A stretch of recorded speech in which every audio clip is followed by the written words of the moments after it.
Nagkakamali ka, kaibigan. Hindi ko siya nakikilala.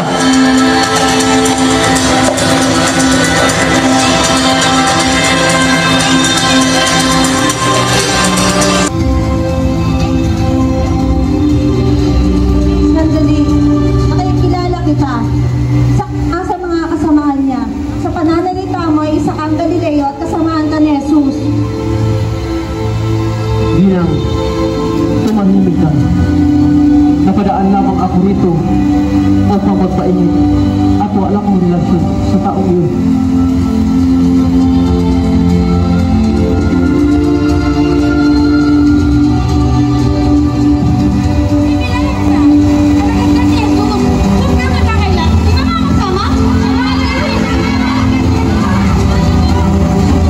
Hindi, maniwala ka. Hindi mo siya nakikilala.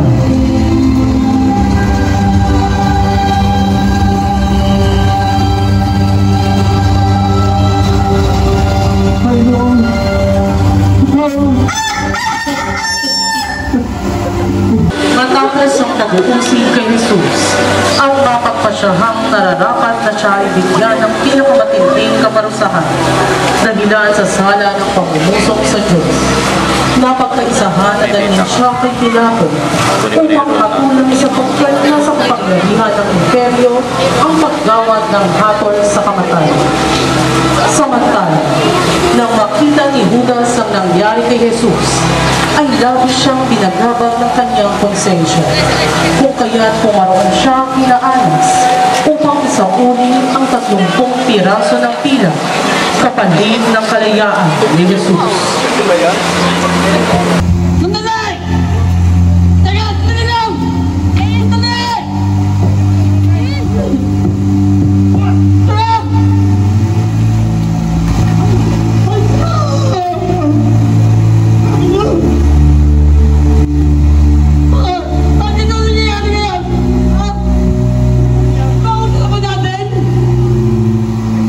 Sa inyo na magkakasabit na tanungan!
Jesus sa hukuman ng Romanong gobernador na si Pilato.